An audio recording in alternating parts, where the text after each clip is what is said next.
my name is Kristen. If you are new here, please do not forget to subscribe down below for new mental health content every single week. Today's topic is how to open up in therapy. I make a lot of videos on encouraging people to seek therapy, to seek treatment. I really don't discuss how to open up in therapy, how to prepare for therapy, how to unwind after therapy. So I'm going to be making a few videos on that to help you guys who have made those steps to seek treatment. I hope you guys enjoy this. So the biggest question I get on my channel is, Kristen, I'm in therapy, I took those steps, I did everything, I'm here, how do I open up? It's so hard to open up with someone, how do I do that? First off, you have to find the right match.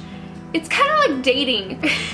In my sense it is. You have to have that right match with your therapist so you guys can start building trust, start building relationships together. You're gonna want to open up more to someone who you trust, who you know is there for you. And if you have a therapist where that's not really clicking, then you're not really gonna open up. So you have to find that right match. I've shopped around with therapists before. I've been to a few therapists where I knew that I would not connect with them. I gave it a few sessions and then I said, this is not really working out, I need to find somebody else. That is okay. So it's okay to look around to find your perfect match. Preparing for therapy, a lot of people miss this step. Remember, therapy is hard work on your therapist's end and on your end. So if your therapist gives you homework, do your homework, do your journaling, read what they give you. Also, I'm preparing, unwind. Don't come in all wound up, all anxious. Do your coping skills,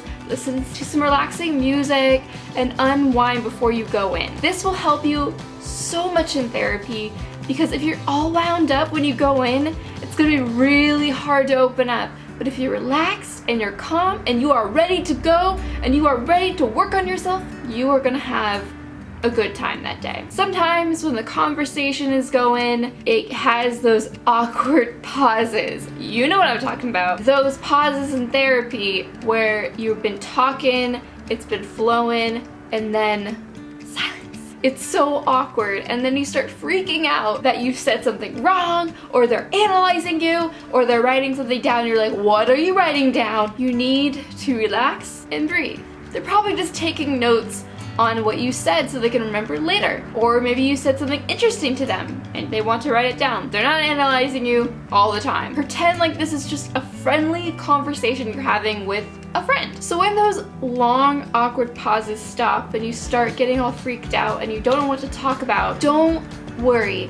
Your therapist is there to guide you through the conversation. They will ask you different questions and continue. So don't worry about always having a topic on hand. That's not your job. Your therapist is there to guide you through this conversation. Okay, I'm gonna tell you a secret. Are you ready for a secret? Journaling is very beneficial in therapy. I talk about this a lot on my channel and I have a lot of journaling videos if you would like to go and watch them. Journaling is a great way to open up in therapy when you don't really know what to say. What I always tell people to do is you have a target symptom that you're wanting to decrease, whether that be a fear, an anxiety, depression symptoms, and you want to decrease that behavior. Journaling is very good because your therapist can't be with you 24/7. So what you can do to help your therapist is to write down everything that happened before the symptom, during the symptom, and after the symptom. This will help your therapist find patterns in that symptom and maybe help you find out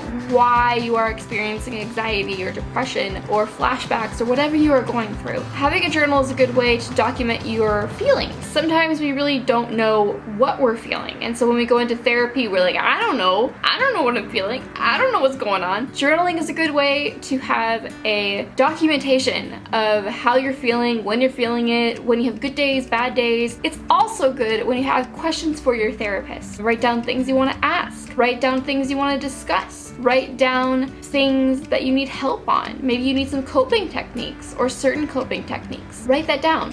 Journal is a great way to start the conversation, to get that anxiety away from you. Another way that I found to start conversations or to let my therapist understand how I'm feeling is to let them read my blog posts or to let them watch my YouTube videos. So if you have a blog that you blog about your feelings or if you have a Tumblr, or if you tumble about your feelings, maybe send that to your therapist so they can see it. I know that's really anxiety inducing, but it helps them understand so then they can help you, and then it's easier to open up because they already know what's going on.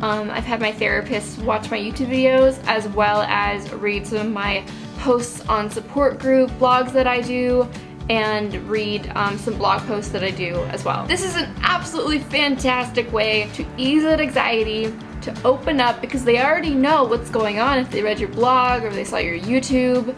It's easier to open up about those feelings. I want you to know that therapy is not a walk in the park. It is a lot of hard work on both of the ends of the therapist and the client. Don't go into therapy expecting a cure. Most likely, your problem that you are experiencing is not going to be cured right away. It's going to take a lot of work and a lot of time. And the last thing I want to talk about is patience and time. Sometimes it takes time to open up to somebody. It's with anyone in our lives. It takes time. Don't just expect to go in there and start talking about your deepest and darkest secrets. I mean, you can do that, but usually it takes more time and more trust for us to open up. So don't expect to just open up about your feelings the first time you go in. It takes patience. Maybe 1 or 2 sessions, you start opening up about little things. And then as you gradually go, you get more comfortable about opening up because you trust your therapist, you have that dialogue going, you know that they're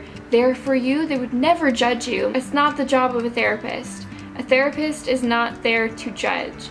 A therapist is there to help you in your recovery and healing process. And to get that trust with your therapist, it takes time. Just like anyone else, it takes time. So don't be hard on yourself if you can't do it right away, because sometimes it takes a little bit longer for us to open up to people. I hope you guys enjoyed this video and I hope it helped you. If you are in therapy, what are some ways or some tips that you have that helps you open up to your therapist? I think this is a really important dialogue to have down in the comments, and I would really like to know your guys' responses to it. Also, don't forget to follow me on all my social media. I'm posting a lot of mental health content on my Twitter, on my Facebook group, on my Instagram. What else do I do, guys? Snapchat. Love my Snapchat family. So if you'd like to follow me on any of those social media, links down below. I love you guys, and I'll see you guys next time.